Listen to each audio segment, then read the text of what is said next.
Bonsoir Bandimi, c'est bel et bien votre émission sur les podiums, présentée par votre humble serviteur Dan Kifula, 9e numéro de notre émission sur les podiums 2017.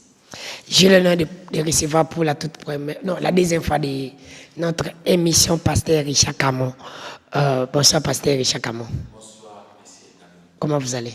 Oui, sans problème, Zambazoba Televiso, santé Zamalam, tout va bien. Pasteur Richard Camon, 2017, il y a un peu sur les podiums. 2017. Oui, non, pas, je crois pas encore. Pas encore. C'est pour la première fois. Oui, la première fois. 2017. Ça il est bienvenu. Ok, merci. Bon, c'est votre émission sur les podiums, présentée toujours par votre humble serviteur Danou Kifula avec Pasteur Richard Camon.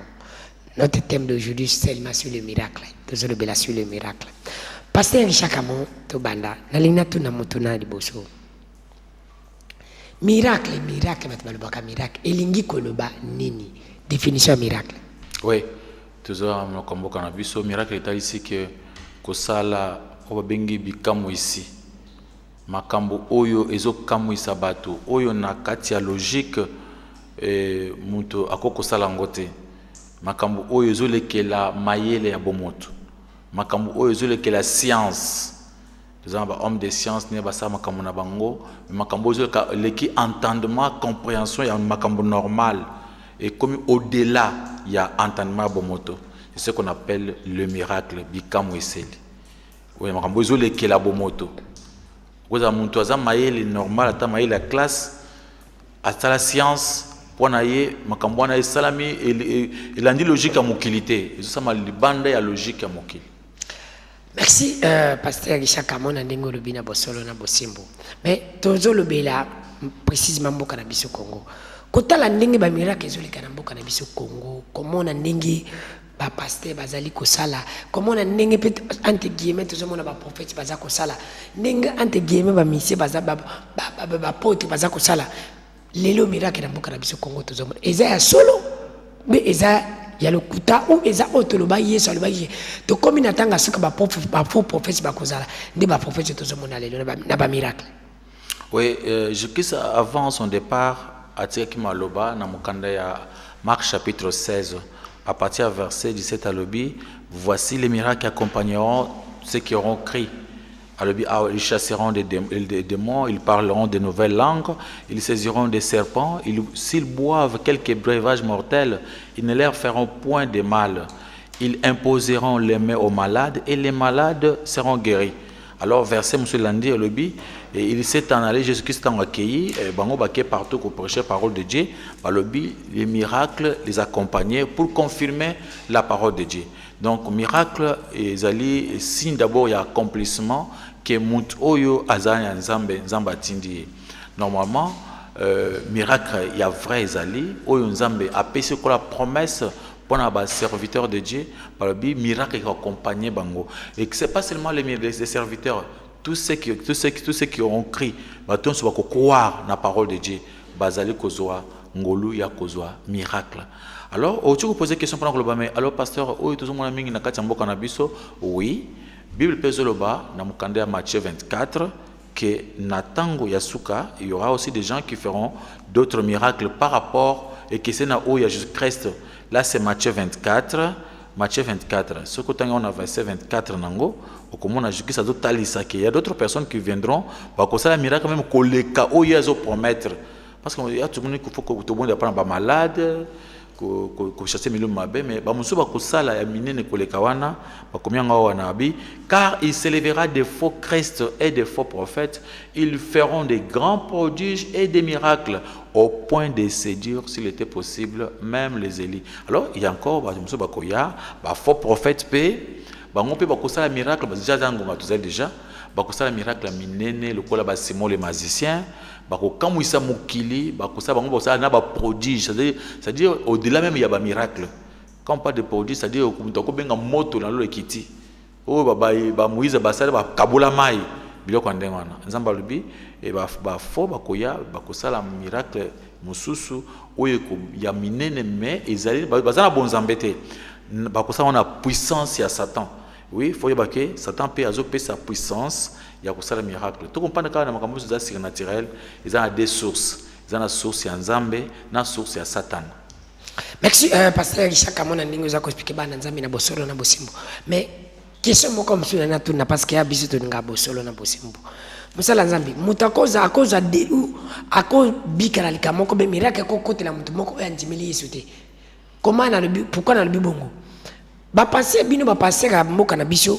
Mutaye na tobike Yesu albaki mutu ya kondimanda biki. Batu wana bayaki batu bayaki pa Yesu. Babi papa batindi biso to tuna oyo sala ezalidi bezebul ubeza miracle zo utapalbini bokende ko bino boyebisa bango o bino bomoni. C'est pour dire quoi? Pona ko bikisa Yesu ando bikisa linga ino mutaya yamba Yesu Christ comme Seigneur et Sauveur na sima obiki. Babi miracle accompagné ceux qui ont cru à Jésus Christ. Oui. Alors mais comment voulez-vous na mboka na biso mutaya église oyebite so yambi Yesu comme Seigneur et Sauveur mbala moko obeti le boko raka baraka shika baraka o telema zwa azaki handicapé a telemi mutona yambi Yesu te wana za miracle boni boni. Oui, vraiment na banzi tango yozo ba wana eza makamususu ozo ba mususu wana eza ba montage vidéo des fois ça la maka des fois tu mususu ba kanza na ba caméra et kosa bango na miso o kanisa caméra ke salami ko lobi ya muntu lobi en langue moko yebani te mbala moko ko ka telemi.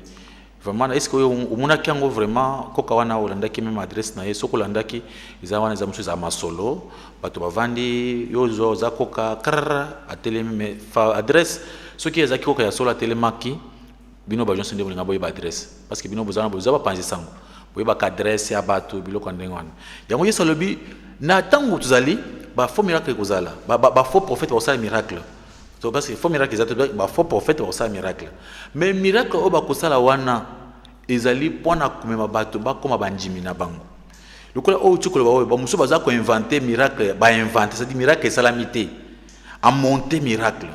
Moni na kati ya TV na bango so bato bazamba TV wana koka telemi mais koka wana ata batu so basambela kana gizo wana bayeba ka adresse na ete bakoka moko penza oyo bayebani te oyo nzamba kelate mais mutu moko abika na za koka atelemi wana eza makambo ya tango oyo ponza bazo bakena mukande ya 1 Timothée chapitre 4 verset 1 lobi abi na tango ya suka bato bele bakotika konjima bakozala bakokangama na ba doctrine ya ba démon bato ba démon c'est-à-dire na verset wana 1 Timothée chapitre 4 balobi dans le dernier temps mais l'esprit dit expressement que dans le dernier temps quelques-uns abandonneront la foi pour s'attacher à des esprits séducteurs et à des doctrines de démons par l'hypocrisie des faux docteurs. Donc ba faux docteur ba ça hypocrisie ko la bato ya nzambe nzokande bana doctrine mususu ya ba démon muna miracle mususu salama mais muni miracle salama nzamba zate miracle salama nganga salim miracle naye magicien salim miracle naye ba mingi baza ba magicien ba nganga ba komi kokoya ba sali ko la église pour que parce que moni ke bato mingi bazokima banganga alors pona ko zobango il faut ko sala l'église au komi apôtre ce qui se passe pasteur Kishakamo kolando na bosolo pina bosimbo bato bele balobi ke yo boyaka miracle olinga konjimba ba miracle te parce que ondige yo sala ba miracle te yo koloba nini na likambo wana nzamba pambolo otuku tanga balobi voici les miracles qui accompagnent ceux qui auront cru ils chasseront les démons alobi balobi susu bako imposer maboko na ba malade bakobika ça se fait chaque fois et c'est quand tozali sambela pa na ba malade bazobika et tubengana pe minu mabena kati ya batu ezo ça à chaque fois. Mais oyo tozomona oyo tozoboya awa ezali ya muntu a inventer eloko nzamba salité. Donc nzamba sali na eloko te mais muntu a fabriqué albi nzamba sali ou bien muntu qui a eu puissance moko ya ténèbres ya monde ya ténèbres ya makasi moko ya monde ya ténèbres a sali ba prodige alobi ke nzambe muntu asali c'est ce que nous ne voulons pas et na miracle oyo basala kapona ceux qui ont batu bafekante biso ba église bamona kanzamba songa batebele ba malade bazobika batu bazaki na moyen nzamba bazopesa ba moyen nzamba salaka mais ce que biso to boya ka kozo batu wana lokola pour exploiter bango komi kotia bango na ba télévision yeoyo komi koloba ngai na saki miracle boy moni biloko ndanga za kola komi ko exploiter peuple de Dieu nzamba sala miracle ezali nzambe ne fois kumama toujours dans la poussée toujours le kumute pendant que tambour mais na biso tangelo ke isika nyonso batia ka parole de Dieu en vrai le miracle ezo salam mais izaka miracle ya ko benga te ba cameraman ba ya ko filmer te des fois ta ba so ba filmer bango bato moi ezali mais to linga te biloko ndenge wana ko sala ngo commerce Merci, Pasteur Richard Kamon. Ndenge zo yamba, ozo répondre mituna na biso ngalo baka na bosolo pe na bosembo bandimi. C'est bien et bien votre émission sur les podiums, toujours présentée par votre humble serviteur Danouki Foula. J'ai reçu pour vous Pasteur Richard Kamon, son numéro c'est 085 et il a un numéro orange. Oui, c'est 85, oui. C'est 085. Oh, tout ça, Sabino, parce que c'est Bolingi Bobenga. Beaucoup de moko Pasteur Richard Kamon. Moi, je vous témoigne que souvent, quand vous l'appelez, il a été toujours disponible pour Yambaba. Peine Abino, il a un numéro orange, c'est 085 40 000 40 085 40 000 40. Voilà ce bengi okoza yemoko Pasteur Richard Kamon en direct. Pasteur Richard Kamon, tozo solo là, oise misa sur le podium. To ba bo solo pe bosimbo. Oui. Na ndenge lobi ba miracle ndi tozo mona. Ndiko moka lobi na tuno mutuna. Yo ozolo ba ba miracle zo sala misa ya ba demo. Alors, ce que miracle o ele ka kineti na tango ya Moïse. Moïse na Pharaon a bimisi banyoka. Nzambe a utilisé Moïse a dit zokandité na otiana se bimisi nyoka. Emeli banyoka ya Pharaon. Siko soki pasteur moka simbi nzete moka zotambo wanango. Nzete wana baluka nyoka. Bino bolo basala nzamba lelo bolo bani. Keza miraka satan. Ninga bino bozolo bakabaninga wazobimisa banyoka. Nde ba bimisa bambisi. Keza ba fo miracle. Oui, nzamba pambola yo. Ozomona Moïse tango amisaki nyoka seriwana. Ezaki na tango na Ancien Testament, nzamba zana pousa atalisa Pharaon makasi na ye. Ozomona peso ta sur place, Moïse a sali miracle amisi nyoka. Mais bato na basaki pe nini? Basali pe miracle misi pe bango ba misa nyoka mine. Mais force ya nzambe sabe ke nyoka ya Moïse emelaki nyoka na bango. Après wana Moïse tango abetaki mai na fleuve Nil et comme makila, bato na bazwaka pe ba mai na basani ba betanzete bima pe makila. Jean na jambe comme na bango bazaki batwana nganga ya Pharaon et talisiti lelo au moment où basanza ba solo basala miracle ya nzambe ya solo bato mususu pe bazosala ba miracle ya bakisi pona ko s'imposer na vrai miracle et so bango basala bango miracle ezali pona lukumo ezonge pa na nzambe te ezali pona bato bakoma banjimi na bango. Alors c'est pourquoi tu as besoin de l'eau qui a témoigné. Amen. Nazala ki kolobate ce qu'on a lobby. On a dit comment até na moni après ken anda ko 3 jours akofi. Landa makambele to na batu témoigner ba télévision. Mutu ngai bi famille moko mwana bango banda ko bela pour ma miso monate. Ba marketing na end. Et taba kina na end ba traiter miso saison monate. Ay ko zonga na Kisasa campagne moko ezaki ya ba passer ya Kisasa campagne moko munene. Ce que nous avons na kati ya campagne wana poke kuna bakosala miracle nzamba akosaki amuna bakena campagne wana basambeli pona ye amuni azongi na ndako ka 3e jour asani ne akufi c'est du moins que bloc monsieur sala mwana nzambe ko kolanda te banganga basa bloc na bango ebele ba magicien basa bloc na bango ebele po tshikulo ke pona muntu azo miracle bi voici les miracles qui accompagneront ceux qui auront cru bato bako croire mais le problème c'est que muntu akura ata na parole de Dieu ozomona miracle. Mais tout ça c'est que miracle ya nzambe ezali mais bafo bazo continuer ko inventer babiloko pona komi pesa lokumu. Mais pasteur Richard Kamon. On dit ba miracle ezali. Ya fo pe ezali bato ba inventer ba miracle pona lokumu na bango. Mais ce qu'on a mis tout na lelo.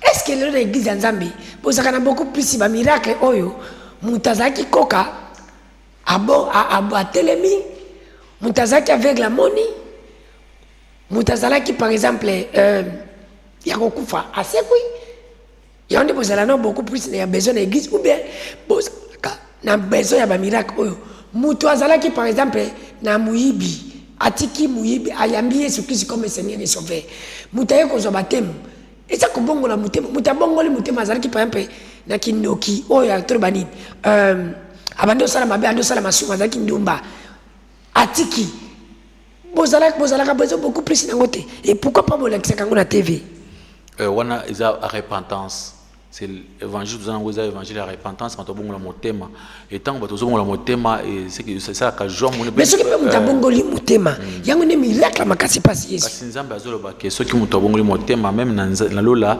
fête za na lola nzambe azo sepela bazo fêter parce que ce montre moko bongoli motema c'est un grand miracle mais ce qu'on est pas ça que bato mingi uzumwa lelo bazo sala musala nzambe bien même bazal ba legal na bango bazo sala ngo pona bato bongola mitema te. Muto sala musana e pona azombongo il faut ça la publicité miracle koka telemi koka pe telemaki te mabio koka telemaki okomona o avec la monaki avec on a besoin que na quartier moko yebanité pour ba pesa ye muto auti côté mboka ba ko komisa na quartier moko ville babi asali miracle na 21h na moya yebanité adresse yebanité tout ça ça pona muto azo lokumu tant bato banakomona na télévision bakoka ba telemaki ba monaki okomona eloko na pesa mingi bato lokumu ekosala ke bato batia ba offrande belé mais tant que bato ba pourquoi on pose la question parce que ma question se te pose à catholique tout ça la télé ko la bana mike bible zoba ke apôtre Paul bina mukande ya 1 Corinthiens chapitre 14 verset 20 alobi tout ça la bana mike na makambo mosusu na makambo concerné parole de Dieu tokola ceux qui na quatre église tout le monde le même la kisasa sur la télévision c'est quoi même ce côté n'a pas quoi au bandu que la chaîne au komona ba koka combien ba téléma au komona ba passer na ba beki na beaucoup ya combien de koka na beaucoup mais en réalité koka moko téléma na kisasa te pourquoi zo mona que comment est-ce que chaque fois na ba télévision na ba radio zo mona ba koka ba téléma ebelé ba beki ebelé kolo na ba nani mais moi je veux dire que en réalité koka moko té na kisasa na télémi c'est pourquoi biloko na ba to sala ngolo ko l'apôtre Paul zo ba na mukanda ya Actes chapitre 20 Abi na Acte chapitre 20 à partir du verset 29 là là-bas dans un verset on a pas c'est important les actes 20 comment ça bazoloba azo que bato mususu bazuya et pas na bino pona bakomisa bato banjimi na bango nde une bato basa miracle wana po bakomisa bato banjimi na bango balobi j'ai dans verset 20-30 alobi qu'il se révélera du milieu de vous des hommes qui enseigneront des choses pernicieuses pour entraîner les disciples d'après eux. Donc, il y a des gens comme ça qui vont commencer à enseigner des choses pernicieuses pour que entraîner les disciples. Biloko ya lokuta, biloko inventé, les fabulations des prédications pour que bato balanda bango. Abi veillez donc, abi beau veiller, beau à très souple parce que bato so ba ça c'est un miracle bon c'est la miko ka temi na ça temi ko ka ba télémi na télévision na bango, na radio na bango à télémi.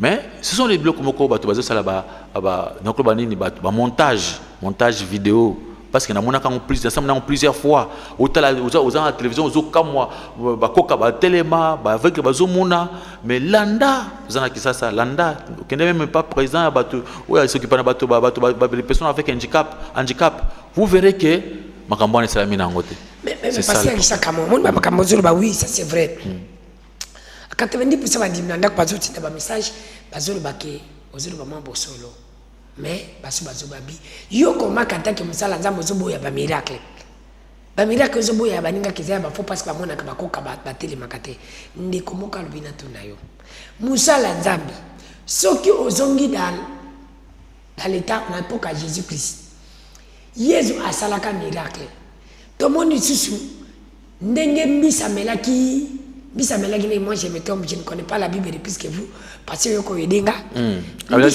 Jonas era iko sanja Jonas soki lelo oyo pasteur moko asali miracle ya koleka wana bino bolo banini saka kisi po bino ba pasteur oyo bosala ka miracle tende ndi kalobi bozolo bakeno bozo kona babida ko baninga ba osala tese muninga bimisi abimisi nyoka na libumo mutu yo boya abimisi mpese yo zo boya bongo ya Jonas oboya kite ponani oui ya Jonas ozo kawana ezaki miracle moko spectacle te ezaki miracle moko spectacle te ça Jonas ezaki un serviteur de Dieu yo zo boya ndeba miracle spectacle oui parce que ya spectacle ngo peza la raboni oui ya spectacle za ba miloko tozo mona déjà lelo zo mona parce que bakomi on a mukanda Apocalypse chapitre 16 Apocalypse chapitre 16 bana nzambe ozana kati ndako tala mikanda na otasi que makasi ni saka miracle bozo mona magorodo ba miselekete ba serpent kobima iza biloko nzambe abombaki secrète nzambe akoma commence na Bible ozana Bible na fungwa na ndako tala na mukanda Apocalypse chapitre 16 bana na verset 13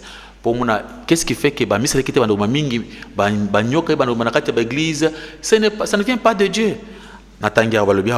J'ai vu sortir de la bouche du dragon dragon ça veut dire Satan yemoko.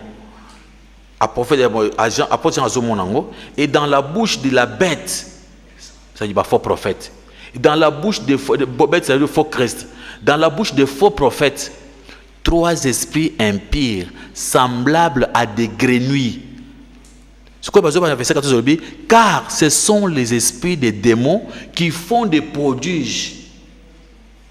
Qui font des prodiges et qui vont vers les rois de toute la terre afin de ressembler contre les combats. C'est-à-dire, esprit séducteur, ils ont fait ça prodige, ils ont fait ça macasse, et pas un miracle, ils ont ils ont parce que quand on voit serpent abimi, et puis c'est sans mon côté.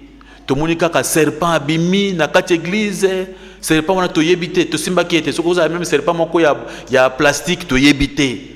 Maman zo te présenter biso makambo soni akenda kusuba na po abimismo selekete. Donc ces choses comme ça. Donc ce sont des choses que au monde que ils a esprit, il y a 3 esprits impurs, esprit de grenouille. Ndezo pesa ba tout ça nzambe ya lokuta puissance o ba benga les faux prophètes ba osala makambo avec puissance, il y a esprit de grenouille.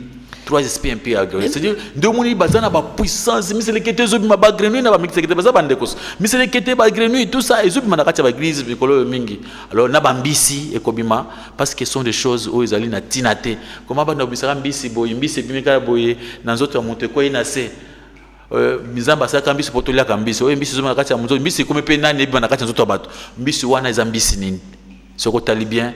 Les habilos comme fabriqués, comme inventés par les esprits de grenouilles. Oh, bon, je soko ibi verset dans le Apocalypse chapitre 16, verset 13-14. Comment que puissance va vous offrir un miracle yangwan.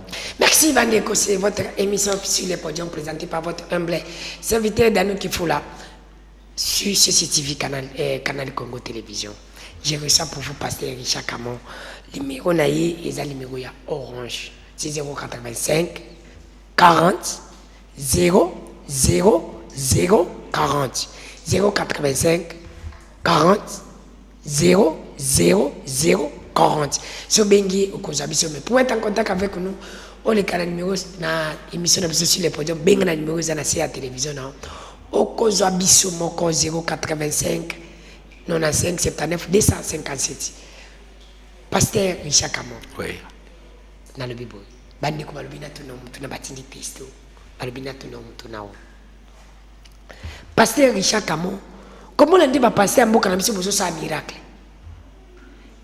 bosalaka to yebi ke mutu era kenda koza kisi panganga anti guillemets ba kotsa kaye puissance moko za kasui na tirer mutamona angoti nganga otya peza msudi boko bomona puissance moko tyo ebitele o moko tyo jamais se mutake kozwa qui sait pas ngaba koche nguma na nzoto pa bimisaki mbongo ndeko moko te jamais ondima mutu sako za qui sait pas nganga temu atie ligolo to na nzoto jamais muta ondima mais elle comme que pas bino pasteur eloko ekotaki na mulimu ekotaki na sinatire ekotaki lo muta monede mais comment bima na muta comme si mauna matériel muta kende pa nganga aza kisi jamais kote mbongo ekotaki aye pa no pasteur comme bimise mbongo na nzoto muta kende ko za kisi pa nganga jamais nguma ekotaki na miso era como yo je pas no como bimisa bino mapaste bo bimisa banguma eza nini elokwana. Oui, opposer question bien, c'est pourquoi nous avons dans Mukanda Ephésiens chapitre 5 à partir verset 10 et lobby examiner toutes choses.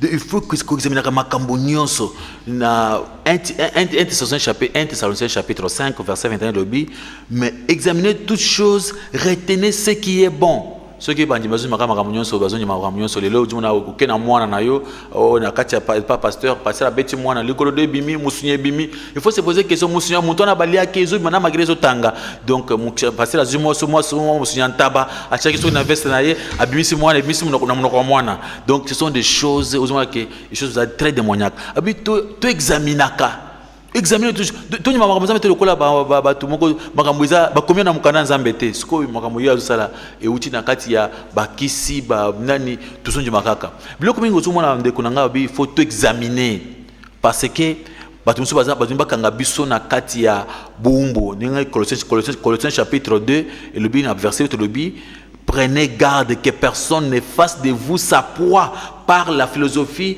par une vaine tromperie. Donc, on dit, bah, tu vois ça là, on a une gars qui est le balançant de Mutazoloba. la Bible, Colossiens chapitre 2, verset 8. La Bible, prenez garde que personne ne fasse de vous sa proie par la philosophie et par une vaine tromperie, s'appuyant sur la tradition des hommes, sur les rudiments du monde, et qui est non sur Christ.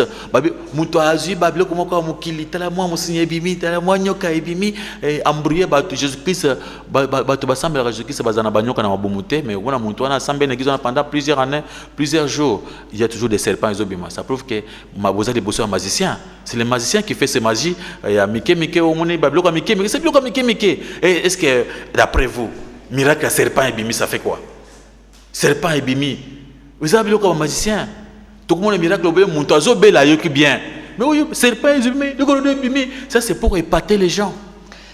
Merci, Pasteur Richard Kamon. Ma message, je peux tester, ma question, elle est tellement belle. C'est votre émission sur les podiums avec votre humble serviteur dans nous qui fout là. Moussa Lanzapé. On est comme ça, le bina tout nao. Miracle, quand tout le monde a gagné l'église, la bino de réveil, les loyaux. Et dans la kaka, miracle, moko.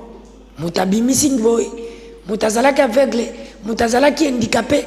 Est-ce que ba malade na hôpital boyebi mama emote, boyebi ba centre de santé ya ba handicapé te. Oyo tombona ka batu bazaka kuna bazaka ba handicapé. Na mama emote yebi ki batu bazaka kuna ka ba malade. Bokende ko bikisa bango. Bino fo bikisa ka batu ba yaka na église amino. Ese yeza bikisa ki batu na kata na tempelo. Obeyeza kutenda batu na nzela zimiracle. Nani pasteur na Congo atikala kosala miracle kutana ndeko moko na voiture oyo ayebi etaza na problème kala nzela to monaka azu miracle bino foka bato baya na église okoyo loba ni likambo wana likambo ozoba papa dano ezali likambo munene omoni tango ozoba likambo to lobate parce que naza pasteur na cha mafuta na bomba te c'est clair. Oui, normalement il faut basala nzambe bo basala miracle toujours na basala miracle bakena na ba hôpitaux. Oui, basambe pona ba malade babika. Au comment ça c'est mon temps, on a un miracle, ngai naza okolo miracle, ngai ba mi pesa ba kombo ebele pour un miracle. Mais au comment on a hôpital te, ou bien on a solo. Au comment ceux qui passaient dans un hôpital, combien a payé mon saka masango, saka loso, a payé mon $100. Te passé, combien mon $100 te, azobe la pesa ba to guérison, liboso ya docteur. Parce que Munganga, as un homme de science, il y a des gens qui détecter maladie ou bien insilité. Au commissaire place, mon toazan a katia hôpital, au PC bango guérison balamoko, ceux qui a solo yonde aux ali, ceux qui tractèrent ya miracle. Alors tout ça, ils années, bato balinka kokosa batu. Bien aimé, n'ajoutez pas foi. Oui. Oui. Donc je dis, c'est ce que la vérité. Mais là, c'est non, on n'est pas contre. Nous avons le miracle de Dieu, ils suivent Bishop partout. Oui. Voici le miracle. Oui, oui. Mais oui, bakinde à l'hôpital. Bakina ba hôpital kuna. Au côté de l'hôpital général, tous allons belé, il y a des malades. Pourquoi nous avons hôpital comme pas malade. Ils ont mis ça dans qui n'a pas malade. On ils ont pas bikisi bikisi, on ils ont pas bikisi bikisi. Mais tout le monde est basé na ba caméra wana. Tout le monde de fois na hôpital pour pas malade. On est malade azum on pamba. À telle la télévision, télé mi arabe, yo quand c'est qu'on a télévisé à solo. Kasi ceux qui montent na télé ça va koka bango bazana poussa parce que malade baminga ngabazo permettre te aux malades na hôpital okene na campagne pasteur ou bien kene na kati église pasteur au kufa na nzela alors il faut que ba pasteur o bazo sala miracle so bazo sala miracle solo bakene na hôpital na caméra na yewana lokwa ngasa acha caméra kina na hôpital kota na ba salle d'urgence docteur azawana un homme de science oyozo sala miracle muntu abik docteur asala examen te ya solo maladie osanini esili bapeso bina mukanda. Oui, pour ça nzambe question monsieur peut avant parce que yo peut obakisi sur kama caméra nali na tuna mutande comme kalobi qu'est-ce qui comment o ezalaka bino ba pasteur bozalaka nango pasteur ako sambela mutu ayebi ndeni ke mutu wana kobika memina ka cameraman ai c'est inadmissible. Oui, ko yo oko sambela mutu ayebi ndeni ke mutu wana kobika. Oui. Mbala moko memana caméra pour filmer alors que Yesu era bande ko sambela pona bato caméra ezala kite akute no nzelo ozuya yo mais bino mosala kana ba cameraman na bino ba caméra omen na bino mbala mo ba filmer ozomona na zibiso obi pourquoi bandeko bazoma ba caméra parce que ce n'est pas de bons miracles. Alors vous voyez qui va bika déjà. Abi pe muto azo bika te za eloko inventé muto na sai baki likambuyo kingani ko ya airboy. Mukomusu na samuna mutu moko aleka na télévision ayebana na muni ya na za aveugle za na aveugle te. Aza na aveugle te. Muto bongo bato ba yeba ki wana bomeka ya aveugle muni. Alors biloko ndenge na pourquoi? Obi tout ça pourquoi? Parce que bato balingi ba bomba eloko bazali. Ba moko kazu na kazu caméra. Mais ngazo c'est vrai. Ba passer ba kena ba église pendant na ba hôpital normal. Ils ba minga bazali na tali ba bande na bango na kati église pasteur miracle les hommes casse mais na monta bazo kota na ba église ma kakomi ko pesa mahali $100 ba sumele kinini oyo kombono nani pe biloko bi alukumu ya mukili parce que nzamba lobi soko pesa na loboko ya mobali ya mwase yebate umuna passer sur na caméra mama ozobela nini o papa nazobeli bon passe bande osali na sali mikolo belao munga ngalobi il faut passer en opération il faut $500 ngana pesa $500 pour passer l'opération te yo za muto miracle lungula maji wana bima mais pourquoi ozo baki o melanga ba malade kona église c'est pourquoi oyo tikolo ba awo za mutu ya basanza mposa miracle bozo anda biso na sengi bino bozo bibundela miracle wana bokena ba hôpital o na seku sakabato nezo mona bato na bato na caméra na yo o na seku saki mutu mais o seku saki mutu wana wapi azanani kende na morgue ya hôpital général ba morgue za ebele okomi na morgue okomona bato travailler na morgue tango yo ko sekisa muntu wana okobenga cameraman te mbala moko ekokoma kisasa mobimba toza na posa ta uleka na TV to loba oh na sekisa ki muntu te soki na morgue obabisi bembesi place on sekisa yango mais okomona ke mais yo ne so boya miracle bageza ki ndo kili susu oui bageza diable parce que so boya no bageza non on n'a pas dit que miracle za diable totika ko c'est la nzambe makambo ya salité il faut pas aider Dieu ngai naza wana ngalobi ke mutu asala miracle azali nzambe soki na bondeli mutu nzambe alinga bikise nzambe asala ni abikisi mais oyo tozo programmer na 14h na 15h ya komona miracle c'est là ça le problème oh mais mutu aso ba memelanga koka memelanga mutu akufa mais pasteur ozuko bato akufa baza ibele na morgue okena morgue obikisi bango kutu tozata posa ata ba cheka caméra te e ko utambola kongo mobima mbala moko c'est parce que ça la makate toko sa makambote za lokota mone mama oyo akufaki na seki mama ezako na pika crise mama apika crise oyo passer so akufaki passer qui t'a prouvé que maman akufi bato ba pika ba crise akoyi na se bakoko bondela pona ebi bakoko réanimer ya zongi le tout inventé biloko te c'est ça le problème ce qui nzamba salité a salité ce qui nzamba sali a sali uluki caméra obengi muntu moko vanda soki wapi o formeye akomi koka asali geste moko théâtre obimi na caméra na yo na TV na yo abimi ayeba na kasika za lakate ça le problème. Merci Bandimi, ya émission sur le podium, nous sommes là en direct sur Canal Congo Télévision avec votre humble serviteur Danou qui fout la gérer ça pour vous, Pasteur Richard Camon. Son numéro c'est 085 40 000 40 085 40 000 40 okobenga pasteur okozayi moko pendant que les émission na biso c'est 089 95 79 257 ndé toko programmer toko yambo parce que biso to senga ka bosolo na bosimbo ndina lobaka ke oloba te okufana alors to lobaka na biso pote bike to okufana biso est-ce que soki nga na kufi yo kufa te na kozi pa libulu na ngai yo mpe ezozela awa osisana mpe mokili te mosala nzambe oui nazoloba boye tozomona nde bamiraka ezosalema tozomona nde makambo ezokende mboka na biso Congo tozomona mpe nde bino bapaster bozosala biso bamiracle me ndeko moko alobi na tuna moto na boye Paul de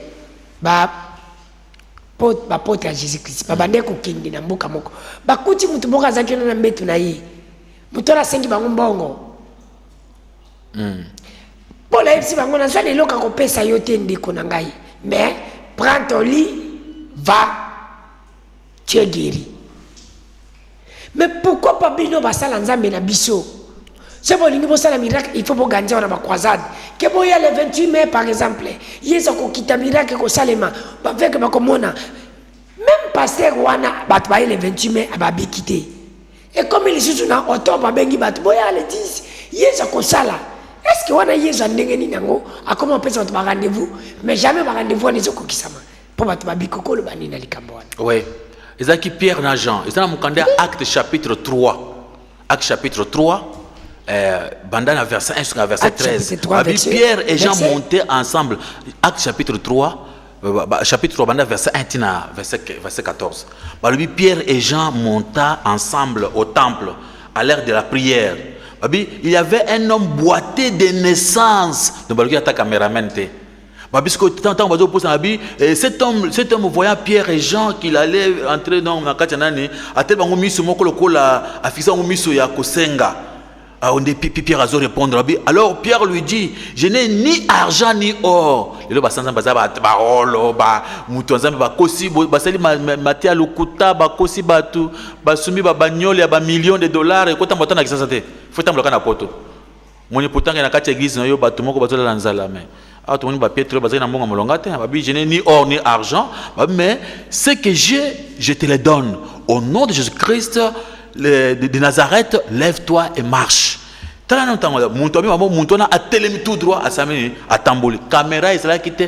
Pierre ne savait pas que Mouton a côté les mains. Brusquement, Mounienza baptise que Mouton a côté les mains. Alors, tant qu'on avance, au moins que Batubaye Kouya, Babi que Batubaye Kouya, c'est quoi Sima, ou Bakumutala Bango Miso, Bakuta Bango Miso, Babi, la verset dit sur le bi, il est reconnaissant que c'était Batuamuni Mouton a oh. Nani aveugle oyo moto atambola raté atambola ndenge nini babi baye koyeba que c'était nani il est conscient que c'est lui qui était assis à la belle porte du temple et il fut étonné babi non ni la série comme boy baye comprendre que dans verset 11 lobi que bamuni que ezali ki Pierre na Jean babi alors on avait dans bazolo ba dans verset 11 comme il ne quitta pas Pierre et Jean et tout le peuple était tout le peuple étonné courit vers eux et portique, vers le portique de Salomon. Et Pierre voyant cela et dit, ô peuple, homme d'Israël, pourquoi étonnez-vous de cela? Oui, miracle salamien, il y a une réponse à Pierre. Pourquoi avez-vous le regard fixé sur nous comme si c'était par notre propre puissance? Ce n'est pas par ma puissance. Ça, c'est l'émission sur les podiums. Moussa Lanzambi, Yozolo Mamakamba miracle. Bongo Yozobo Yakaba miracle, Yosal Miserfou. Bongo Yes, Boya Bixaki Mutunakata temple aveugle. Avec on a qui bat bandi bato babi, mais Moutora Zubixam, ça m'a zissé. Bande Kwarubi. C'est pas la réponse avec la bine. Azara magicien, Azara Belzeboul. Mais moi je m'en fous, c'est pour qu'il y ait un bic. N'est comme ça le bic, et ça la y est. Pasteur a ça na kiss. Et ça, pasteur a ça soloté. Mais il y a un problème à une église d'ailleurs, avec guérison, pour naïe à bic naïe. Et c'est un miracle en Zambie, c'est un Zambie. T'es lié, il y a ça sur le bic. Oui, c'est ça le problème. Bato bazobi kana miracle ya lokuta o nzamba lobi babi Yesu lobi na Matthieu 24 babi plusieurs fois prophètes s'élèveront, ils feront des miracles et des prodiges au point de séduire. Il y a bango miracle ça pour na ko séduire monde. S'il était possible même les Élie babi prenez garde que personne ne vous séduise. C'est-à-dire miracle o ya bango e maka batu na enfer. Mais si comme Moussa Lanzambe problème na ngeza nini mutu wana etali ete. Oui. Mais il y a censé agir guérison. Oui, il y a Ndoki. Oui. Donc il y a PC guérison. Oui. Parce que pour Koufa, pour qu'il d'enfer, pour na mukilikuta umelate. C'est ce qui se passe. Ils allaient ba guérison, il y a monde à ténèbres, ils ont triqué. Ils ont biloko triqué, ils ont ba guérison normale té, ils ont enzambé. Le vrai miracle ils allaient où tu pas enzambé. Mais loko il y a des solbi na Matthieu 24 bi ba ko ça ba produire na ba miracle pour na ko se dire même ba Eli. Ouais, ils allaient ténèbres. Ouais, ils allaient concerner les embêtés. Merci, pasteur Richard Kamon. Nandenge je répondre bien à l'émission, à la question de la mission. Moussa Lanzambi. Yoza Moussa Lanzambi. Le bel abus ya solo. Ndenge Moussa la miracle wana. Na maman faisait kana lukumana. Moussa la miracle na kumana. Ya Yesu ti. Mais comment voulez-vous bien Moussa la miracle na kumba Yesu? Mais ce qui bino ba pasteur. Bo organiser croisade na bino. Olebo tchaka photo ya Yesu be photo ya mtubo bokomi komba Yesu minene bino bokoma ko tcha bilongi na bino minene ba kombo na bino minene komba Yesu msusu na nini na bino ezati mais bino bosala ba miracle na kombo ya Yesu. Alors est-ce que miracle bokoma ko tcha ba kombo na bino na bilongi na bino ne bosala ka miracle to za Yesu mtasala miracle et pourquoi pas botchaka fichier ya Yesu ou bien botchaka komba Yesu minene te batanga na ba kwa nini na kwa za na bino. Je vous dis miracle oyo faux bato ça rango baza bato ba faux prophète ba salango na puissance ya magororo na tsukolo ba les trois esprits impurs esprit de grenouille au basa ba miracle ya faux ba salama parce que mizamba zo na mukanda ya 2 Thessaloniciens chapitre 2 à partir du verset 9 lobby l'apparition de cet impie se fera par la puissance de Satan avec toutes sortes de miracles et de signes et de prodiges mensongers. Avec toute la séduction de l'iniquité pour ceux qui périssent parce qu'ils n'ont pas reçu l'amour de la vérité. L'apparition de cet impie, il y a pas faux prophète, se fera par la puissance de Satan. Alors, tu vois comment la puissance de Satan? Pourquoi battre ils allaient ngouer à Satan, ngouer à Moulili, ndezo sala que vraiment munguna a sala miracle wana parce que pas miracle wana. Ils allaient miracle conduits par les mauvais esprits, par les muandoki. Alors ce ne sont pas des miracles, c'est pourquoi tout le monde a que ils ont fait le coup mais pas battre. Ce que tant mouton aïe a une photo na nanu. Après photo na yé, a vu photo na so a pesi no ngosu nandako. Et même photo na yé peut comment ça miracle na bandako battre. C'est ce qui se passe aujourd'hui. Muna na photo à pasteur pour ceux qui ont maladie, simbi photo na pour ces miracles. C'est Jésus-Christ est balungoulié, ce qu'on appelle l'idolâtrie. Mais Moussa Lanzambi, c'est l'idolâtrie, bato comme quoi adorer batou. Moussa Lanzambi, ça c'est vrai, oui, vous en avez raison. Oui. Miracle, monsieur, c'est changer système na libande kwa bina tunao. Mutu azi photo pasteur atina mutema. Azi photo pasteur latina na nzoto. Abiki.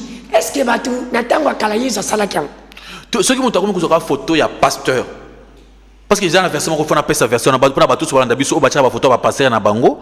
Baye bake, ezali sumu ya munene ya kusakanate.